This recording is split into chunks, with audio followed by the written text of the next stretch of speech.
Okay. The time is 4:03 p.m. on April 21st, 2021.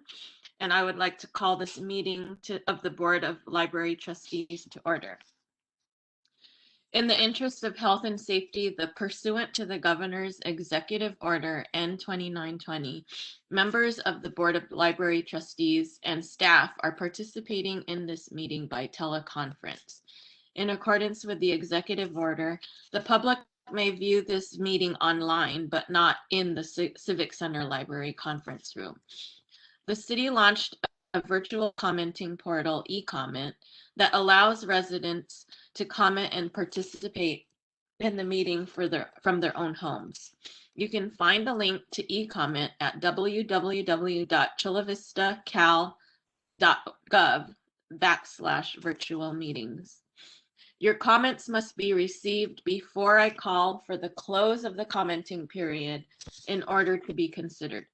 After the commenting period is closed, I will announce a brief pause to allow the trustees time to read any comments that have been received.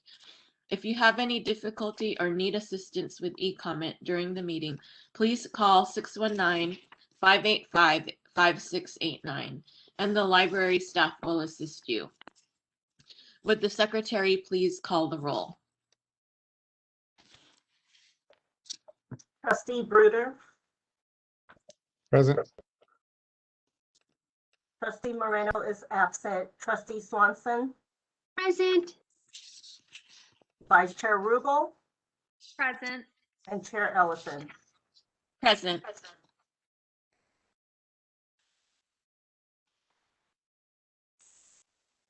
So, public comments is the section on the agenda for members of the public to address the board on items that are not listed on the agenda. I will now call for a 2-minute pause to allow the public to submit any final public comments. Trustees, as a reminder, please refresh the view on your screen to ensure new comments appear.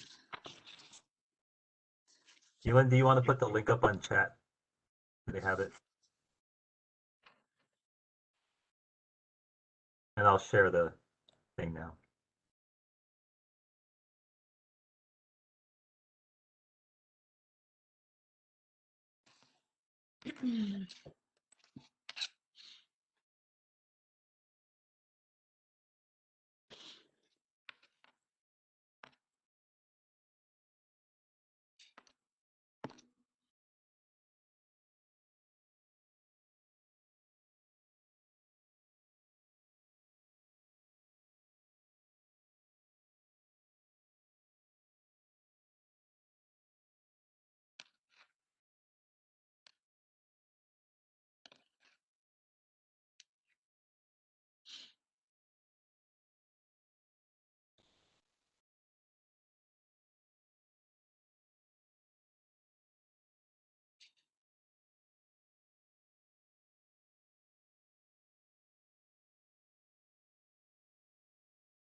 The commenting period for public comments is now closed. Have the trustees had enough time to read the submitted comments? Yes? No? If yes, board secretary, would you please announce for the record the number of comments received? No comments were received via email nor e-comments. Okay. The next order of business is the consent calendar.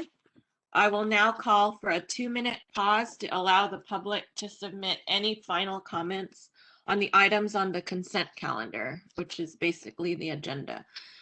Trustees, as a reminder, please refresh the view on your screen to ensure new comments appear. I put the link in the chat for the comments.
Can someone tell me when it runs out? My screen just did something funny and blacked Yeah, out the timer. I'm not seeing the clock either. Yeah, that's really weird. Can Oh, we anyone see it? No. No. Okay. Do you Rose. restart? Okay, Yeah, that's what happened to me last month, and I had to just use a different method, like my phone. I'm gonna give it 10 more seconds and assume that's 2 minutes. Because it's been a while.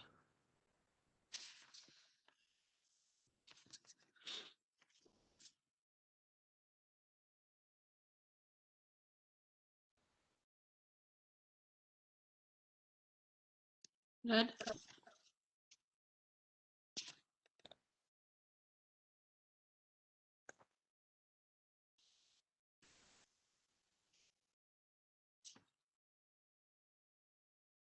Good, Erwin? Do you want to restart or do you want me to just do a 2-minute timer? I can try to restart. Hold on. Let me try to.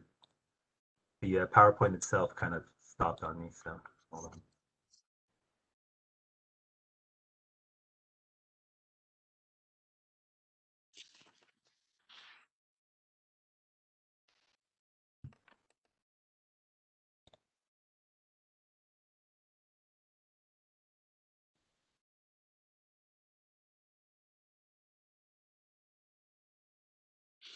Okay, we see a timer in case you don't see it. It's 1:52. Thank you, I see it.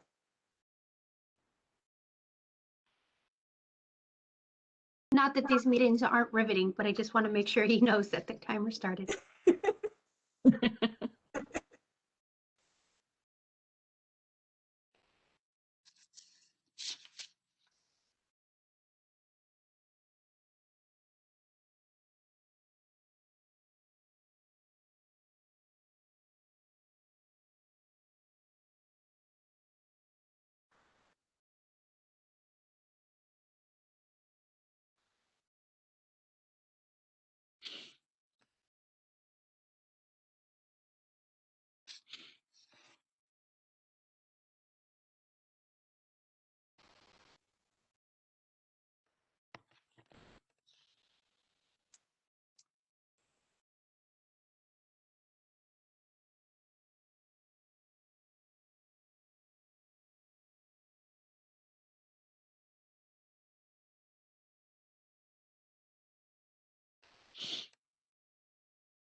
The commenting period for this item is now closed. Have the trustees had enough time to read the submitted comments? Would you, Board Secretary, would you please announce for the record the numbers of comments received in favor and opposed to the item? No comments were received via email or e-comment. Okay. Is there a motion to approve the items on the consent calendar? I motion to approve. Is there a second? I second. Okay. I have a motion by trustee Swanson and a second by trustee Rubel. Board Secretary, please conduct the roll call vote. Trustee Bruder? Yes. Oh, aye or nay? Aye. Trustee Swanson? Aye. Vice Chair Rubel? Aye. Sorry, guys, my mic is going crazy. No problem. Chair Ellison? Aye.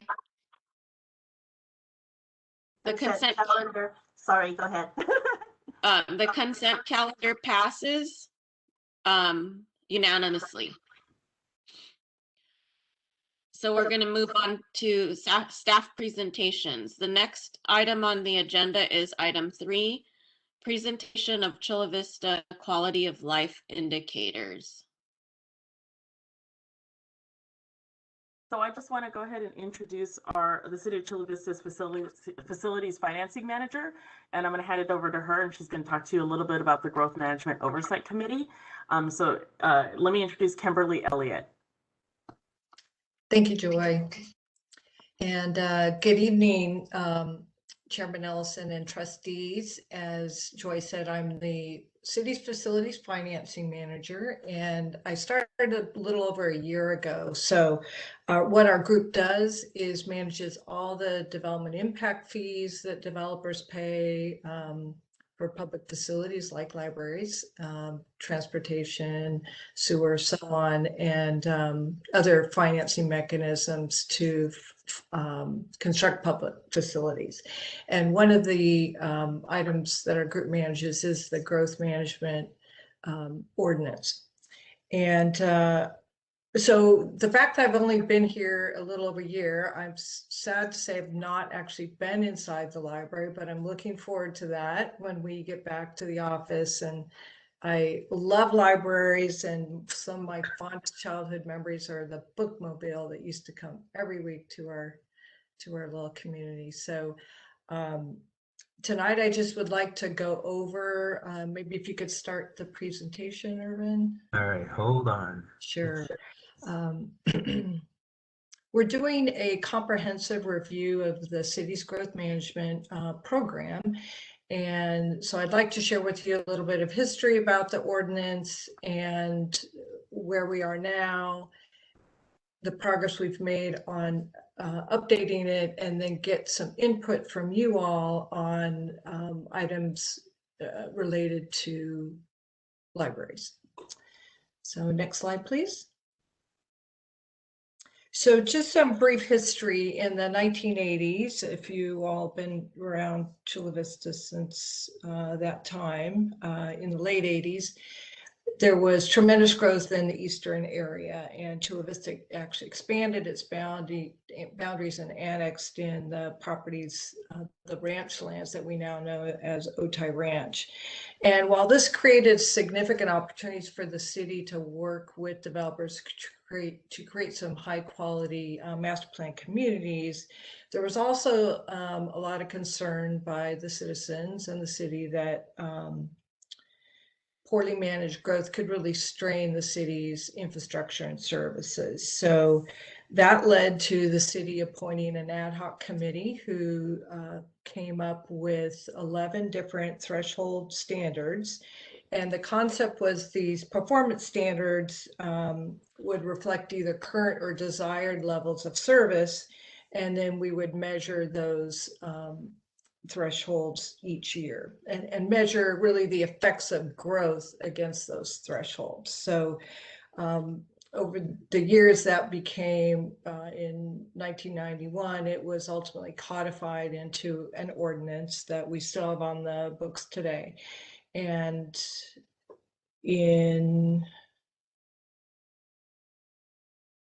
that ended up having 11 different thresholds. And I'll walk through those with you in a minute. So next slide, please. So since the adoption of those thresholds in 1987, the city has adopted a number of other types of policies and financing mechanisms that actually go further to ensure infrastructure and services are available concurrently with the need that's created by new development. So we have facility master plans. As you know, you have a library master plan. We have all the impact fee programs, different financing mechanisms, and we have agreements with developers that spell out exactly what infrastructure and improvements they will be building. And then, of course, we have significant environmental review process that all the projects go through. Next slide. So now 34 years later, we're just really in a different time. We have a statewide housing crisis. So the idea of even having a growth management ordinance on the books is really contrary to the current public policy about trying to provide housing, much needed housing. So right now the city is required to meet housing goals that are established by the state called the RHNA goals, which is the Regional Housing Needs Assessment. And a lot of the new housing regulations that came down from the state actually preclude more building moratoriums, which is one of the tools that the Growth Management Commission was able to recommend to the councils. If services were being too impacted, they could pass an emergency building moratorium to stop growth. That is not allowed anymore. And so we do have numerous policies and programs on the books now, as I mentioned in the last slide, that really ensure that those public facilities get built and that quality of life is maintained. In addition to all those reasons, the city is actually, getting close to build out. So we're just in a different time frame here, or different kind of context here, 34 years after the first thresholds were set. And I think generally most people agree that the growth management program has been successful. And while quality of life can always be debated, in Chula Vista, we've been pretty successful at ensuring quality of life. Next slide. So the council has really directed us, along with the Growth Management Commission, to do a comprehensive review of this program. And so what we've come up with is, instead of looking at the impacts of growth, we really would like to look at what does it look like to have a good quality of life for all residents in Chula Vista. So we're evaluating each one of the topics and the threshold, and looking at whether they're still relevant and are they effective.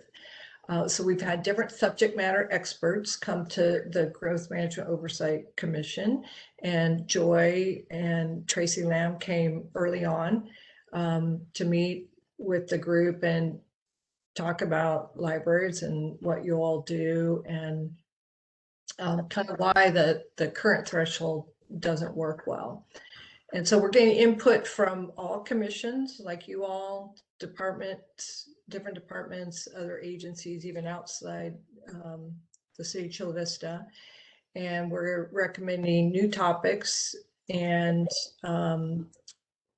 so that's where we are right now, still kind of data gathering. And ultimately, we want to figure out how this should be presented and communicated and be really transparent with the public. What we're thinking is that we would like to create some type of dashboard The process to date has been that this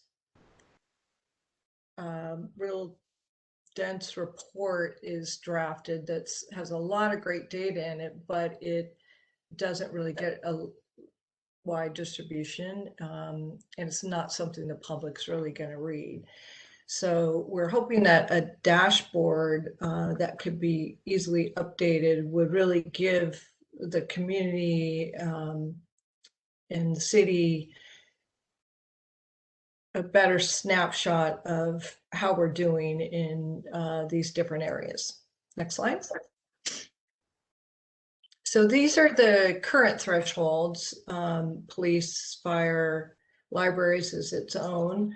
Parks and Rec, sewer, drainage, traffic, fiscal, air quality, and schools and water were and those haven't changed in 34 years. Next slide.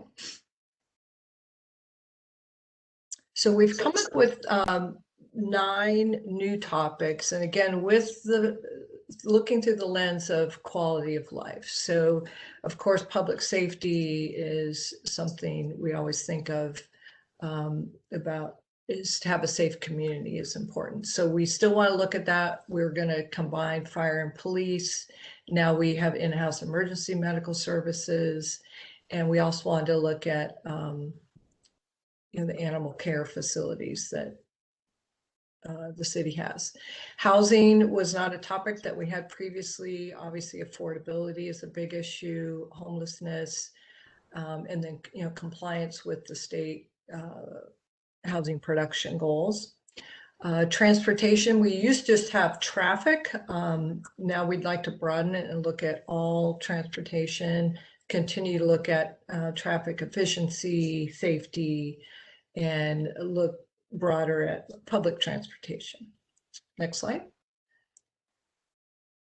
So where libraries fits in this, our new recommendations is what we're calling connected communities. And we think Parks and Rec, libraries, arts and culture, education, and then our Human Relations Commission has been working on this welcoming city concept. And we'll get to the detailed thresholds in a couple slides here.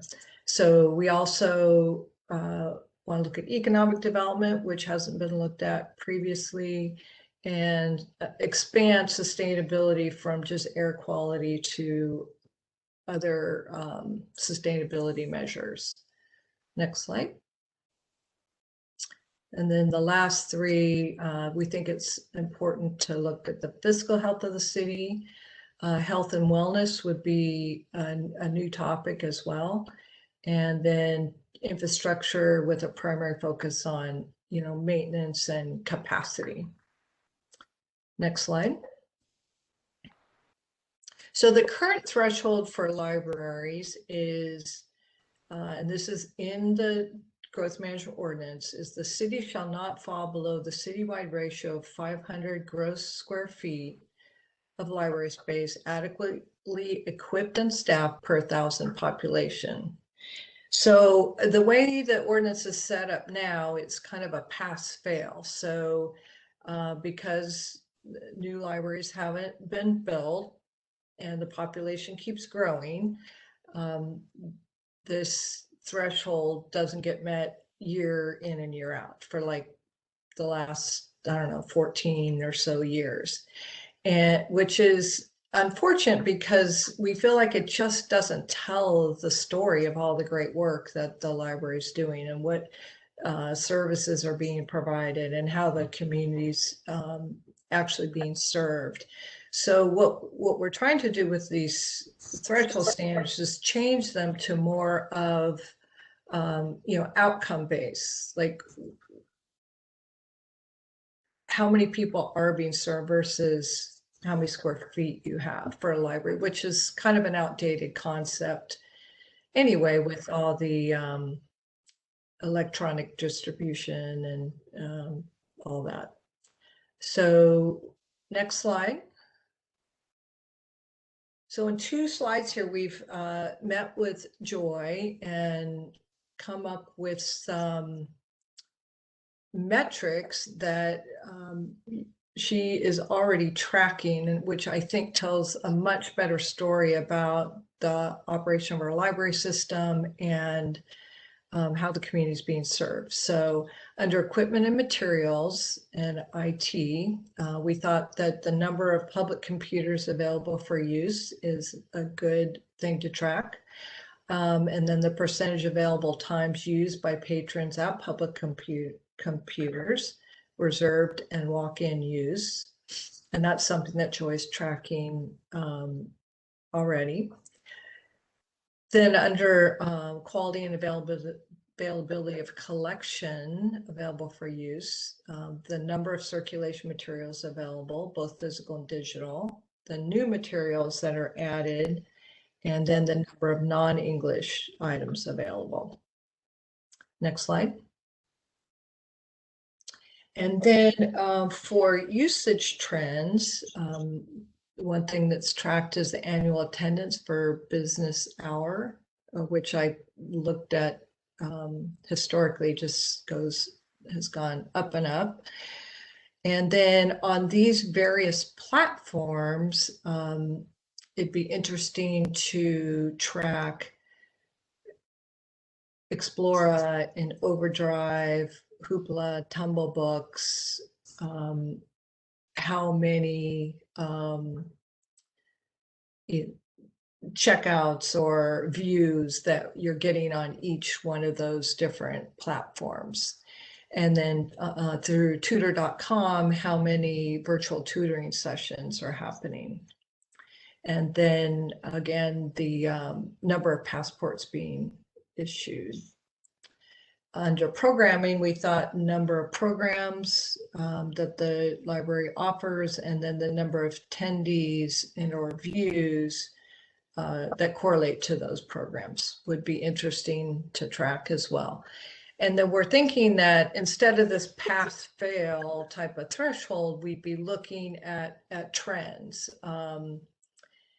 And we'd be able to see year over year, how we're doing on these things. And then, and we'd like to be a little more flexible.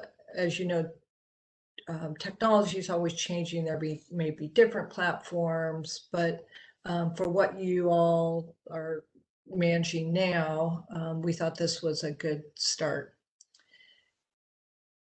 So that's, I think I have one more slide, just a summary slide. Yes, so I'd love to get your input and answer any questions. And then our next step is to put all the data together that we've received from all the commissions and present it to the GMOC, which will probably be sometime in June. So you may want to go back to the last two slides if the trustees would like to see those. Yeah. So Chair Ellison, I'll let you have the floor if you would like to entertain questions by the trustees. Are there any comments or discussions from the trustees on this presentation? Can I make a comment? Yes. Okay, I saw your presentation. I have a question because in there, the biggest concern that I had was the threshold for the libraries. I didn't see that you noted anything for what would be the new part of Chula Vista and putting in a new library. Is there anything in the budget for the future that we'll be looking at to put in a larger library where the Millennium Project is? Because we're supposed to have space in that area for a new library, and we're only in what would be the Otay Ranch Center as a temporary fix. But I don't see it in any of your projections for a new library because, again, it's underutilized. And I think if we have our own space, the projects that we have now, we can expand, especially since we have such a good partnership with the Chula Vista Elementary School District, which you didn't note in your comments. And I think that you're missing that very valuable tool, because with that elementary school district, you can also include what would be Qualcomm. And I think we have another partnership with the water districts. SDG&E. SDG&E. Yeah. So, and I think the mayor pushes us to try to get those large corporations and partners out there. And if we're trying to show off our city, the library is a great resource. And I think you need to add that in to your presentation. That's my public comment. But again, my concern is the new library. That is not anywhere in your notes, but yet it is on the slide that talks about the current threshold of 500 gross per square foot per 1,000 population. We're nowhere near that. And I know we're not going to be, even if we build that new library, but I think we should talk about it if we have the space designated for it. Thank you very much. Thank you. Joy, do you want to address that, or would you like me to? Sorry, I was trying to find my unmute button. No, I totally hear you, Myra, especially looking at partnerships. It wasn't necessarily when we were looking at the dashboard originally with developmental services, we were looking at things that were already collecting and not necessarily looking in the realm of partnerships. So it's a great way to take a look at that, and that's some great feedback. I totally agree. What do you think, Kim? Yes, I do. That's great. We can look at I'm looking at my notes here, the either number of partnerships or the effectiveness of those partnerships, or in terms of dollars. I'm not sure how. I assume Qualcomm and SDG&E may support you financially. Is that? Well, they it's not that they supported us financially, but it's also the benefit that they have for what they've given us. The lighting alone on the south building, when we had what was it, the extension of our STEM project, wasn't it the lighting that they put in? But that was also the union workers that did the actual work. They only SDG&E provided what would be the fixtures themselves, if I'm not mistaken. But down on the basement, and I know it's hard because you haven't toured our facility, but down below is where the elementary school district does partner with us. And I think it's a great use of what the partner of Qualcomm did with what they're doing now. And I just think that it needs to be added into the slides so you can give an overall picture of what our library does, because you just hit the very edge of the. Yes. No, the partnerships is a good one, and we'll explore that in more detail with Joy. On the new library, I don't think that this is, the idea of this is to look at what the services the library is currently providing. I think there's other avenues to address the need for the new library. I mean, I think that's a budget issue. It's might be kind of outside this scope. And I'm not fully briefed on the location, and I understand there's a tremendous need for another library. Joy, do you have any thoughts on that? I think, for sure, especially with Myra, I mean, I think that's something that, especially when we were talking about this a couple weeks ago too, when we were looking at the stats, I think what was hard to hit right now was also thinking about COVID. And so that's probably a huge chunk of the reason why you didn't necessarily see our innovation station as well as our energy station in there. But I would definitely agree. I think one of the number one statistics that we should show is how many kids go through it. Okay.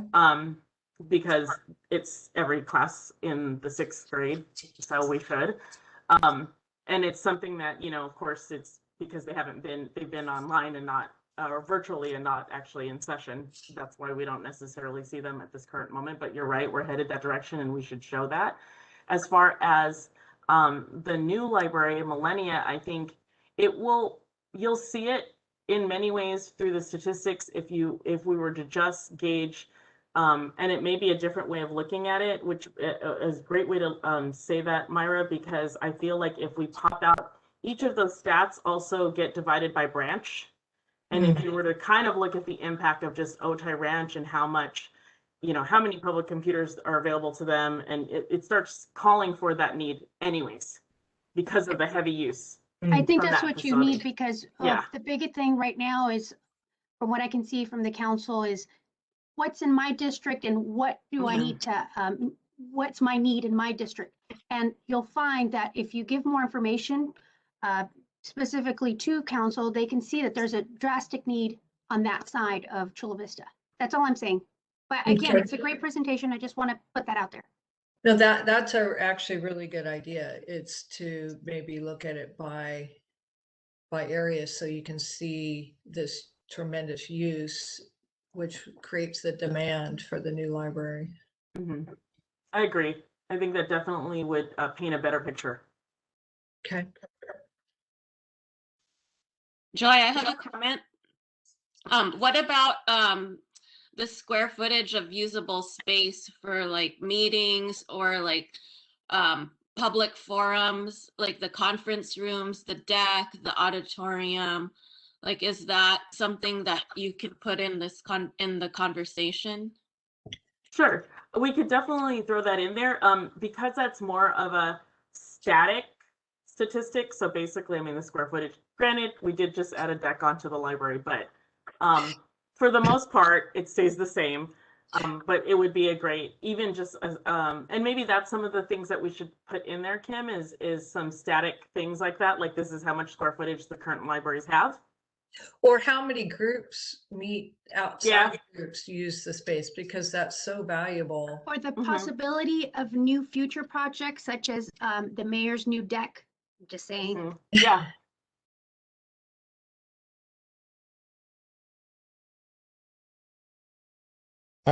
Joe, I had a comment as well. First, I wanted to compliment you guys because I noticed as she shared, every time I was thinking, oh, well, wonder if they could track this, it showed up on the list of things that were there. So I wanted to compliment you all on that.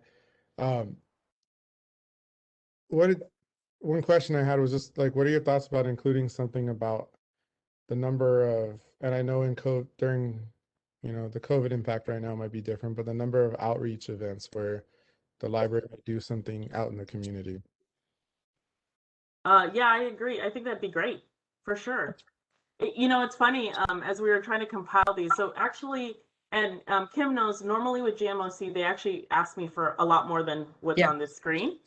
And the funnier part is it was a lot harder in this time to go, okay, well, some of these statistics, of course, are going to be 0 for the last year. So it was a little harder to kind of figure out all the things that we were missing. So I think, of course, as I told her already, the commission's gonna they already know everything that the library does, so they're gonna add stuff, which I think is great. And you guys that's a great thing to add, is outreach events or anything else that we've been going out to and promoting the library, because we clearly do tons of it. Yeah, that's a great comment. And as Joyce says, the questionnaire that she fills out every year for this annual report has a lot of great information in it, but the only threshold that gets reported out is that number of square feet per thousand population. So we are trying to pull some of that great information out of what she already provides, but it just doesn't see the light of day. Like, the commissioners read it, the council probably may or may not read it.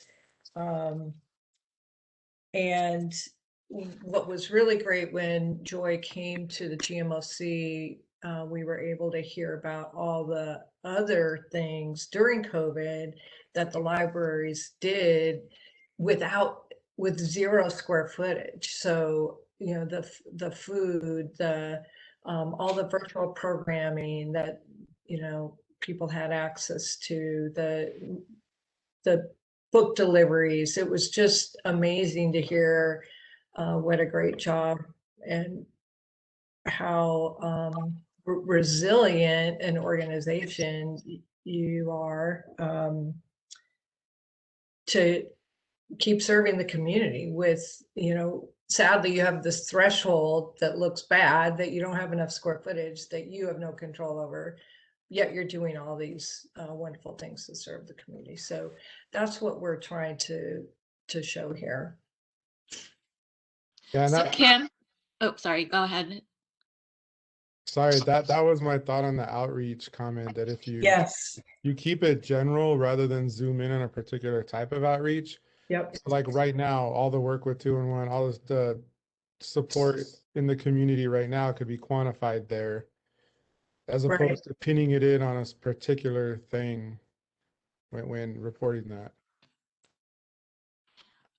Kim, I don't know if you've seen that the San Diego Public Library sent out this public survey regarding all of their county libraries and what the public wanted to see. Is that something that your dashboard can do, is like a survey of Chula Vista residents and then ask them what they would like to see the library in the future?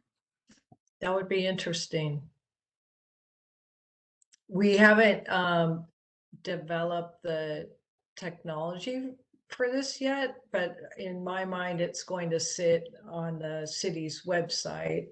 And it may even have links to a lot of departments, are even, and I think Joyce talked about this as well, is having your own dashboard. So we could be linking to the different departments as well. And maybe there is a way to do surveys that people can participate in. That's a great idea. No, I don't know, Erwin, if you saw that survey from the San Diego Public Library that just went out last month. Yes, I'm aware of it. Okay, we could do something like that, possibly. Yeah, a community engagement survey is actually really is a good idea. Okay, Erwin, we can Are we talk out of? about that in more detail. Yeah. There's also other statistics that will likely get added to this. This is, I feel like, is kind of like a good baseline. Because of course, as we reopen and we look at things, I mean, normally through our programming, we also give a survey, as Erwin knows, because he actually leads and actually extrapolates all that information, our statistics. There's other things that will probably likely come up that we just haven't thought of because it's stuff that we just generally do.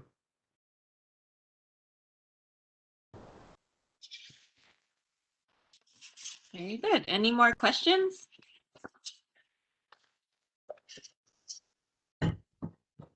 No? Thank you, Kim. Thank you for the opportunity, and between Joy and my team, will keep you posted. Thank you. Thanks, Kim. So the next item on the agenda is number 4, which is the presentation of the revised library master fee schedule. So the reason why we're actually having that discussion is on May 11th, what's set to go to council is the library master fines and fees schedule. And what we're actually requesting of the city council is that the city council actually waive the book fees. So currently right now, we actually charge 30 cents a day for adult and teen items and CDs, and 10 cents a day for children's books. What we found and American Libraries Association, tons of libraries, including San Diego Public, which is a huge library system, has gone fine free. We're actually asking that the city council also consider doing that as well. It doesn't mean that they wouldn't be paying for replacement fees. There still would be fees on things like the Chromebooks, the Wi-Fi hotspots, the DVDs, but solely for the books, we're wanting to actually release that. What we currently make in fines and fees can run anywhere from $24,000 to about $50,000, so not much money. When we look at administrative costs on how much it takes to actually accept those fees, it totals to about $194,000 a year. That's how much we pay in staffing to do to not only the transaction to take the fee, but also to run all the reports, the notices that have to go out, turning around and doing the monies, all of that type of stuff costs, of course, has administrative costs attached to it as well. So clearly, we're not accepting as much or making as much money as we're expending. Also too, in looking at that, when you shift to a materials recovery model, what we're really looking at is welcoming back the people in the community that get hit the hardest by late fees or late fines, and who that is the low income. It may not be a lot to many people, but you know, $10 in late fees will likely cause someone to not want to use the library again. And we don't want to encourage that. We want them to actually use the library. There's some things that we'll probably be looking at the same time. We'll be looking at automatic renewals on materials, so things won't actually accrue a late fee or late fine. And we're going to be headed towards that direction. So I just wanted to kind of give you a heads up that that's where we were looking. We want to welcome back our community into the library, but we want to be able to do it in a completely different way as well. I just wanted to hear if there were any questions or any thoughts or anything like that on, in particular, the master fines and fees. I think it's a good idea.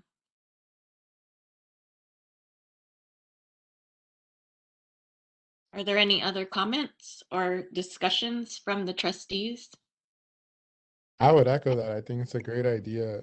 You know, it sounds like financially it was costing more to try to recover those funds anyway. And then from an equitable lens, and I can speak on this personally, you know, when you know you owe that much, you're hesitant to go back, whether, you know, a small amount or a large amount. And I wonder, and Joy, I don't know if there's any numbers on this, but I almost wonder if recovering the materials may increase if the fines are no longer there, because people feel more welcome to return the materials because there's not a cost associated with it. Yeah, studies have found that it has, that people will likely return the material and just come back and use the library.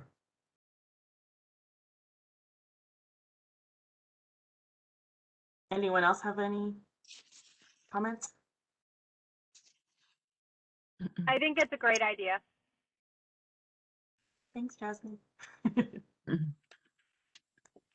actually have a story about that. One of my friends in college borrowed a book, and it was kind of a rare book from the UCSD library. And she actually paid the fee so that she could keep it because it was such a rare book. But I don't know if that's considered stealing or what. I don't know what that, I mean, I wouldn't be one to say to me, she paid it. Anyways, that's my funny little tidbit. Any more comments? No? The next item on the agenda is number 5, staff comments. Does the librarian have anything to present? Yes, I would actually like to talk to you guys. We're headed towards reopening. I can't announce the date at this time. You're going to actually hear it announced by, likely the mayor is going to announce the date. We're going to do it gradual. It's going to be a gradual reopening. You're going to see Civic Center Library open first, only because of the simple fact that it has to take us, if you recall when COVID began, we actually let go of our hourly staff. And the permanent staff were the ones running 211 and doing everything that we were doing. And it's time we're actually recruiting as we speak. Bill and Erwin and all of our team have been really working hard towards recruiting to try to get that staff back into the building. And so we're going to start with Civic Center. It's going to open on 7 days a week, just like we left. It will have, the biggest difference is we're first going to start off with 25% capacity. We'll likely limit our computer usage to an hour instead of 2 hours. And that's just to get us started so we can kind of acclimate ourselves and see what we're able to release. And we won't allow meeting rooms just yet. We will soon. And of course, you'll be able to come in and browse. Face mask will be required. Temperature check is going to be required because you will be in the building. And for some people, especially when you're on the computers, you'll be sitting in the building. And we're likely going to open the deck for people to actually stay out there and study. So that's kind of where we're headed towards. Passport services, of course, will continue. We will continue to allow curbside services so that way people who may not be able to wear a face mask, we'd still be able to offer our services to them at the curbside. So I think that's going to be where we're headed, and we're going to start looking at limited programming. You'll see an announcement really shortly. I think it's coming up within the next couple of weeks. And then after that, shortly after that, you're going to see likely South and Otay come back online as well. So we're looking forward to it. I can't even tell you how much our staff has missed the public as well. It's just a major shift from what we've been doing, because of course, as you guys well know, all of you know that we've been working so hard towards our emergency operations center and doing everything behind the scenes, including getting everybody vaccinated. It's finally, we have to actually remember, oh, it's time to do the library stuff too. So we're headed that direction. We're really proud and we're really happy. And as soon as you guys will likely get that announcement once that comes out. Where are those job postings are going to be listed? It already has been. I think, and Yulin could correct me if I'm wrong. I think it's been a week, right, Yulin? Or Win or Bill? Right? Yes, It's been a week. Yeah, they've been open for a week. They're on the city website. Okay. Cool. Any comments? No? The next item is chair's comments, and I don't have any right now. The next item on the agenda is trustees' comments. Do any trustees have any comments?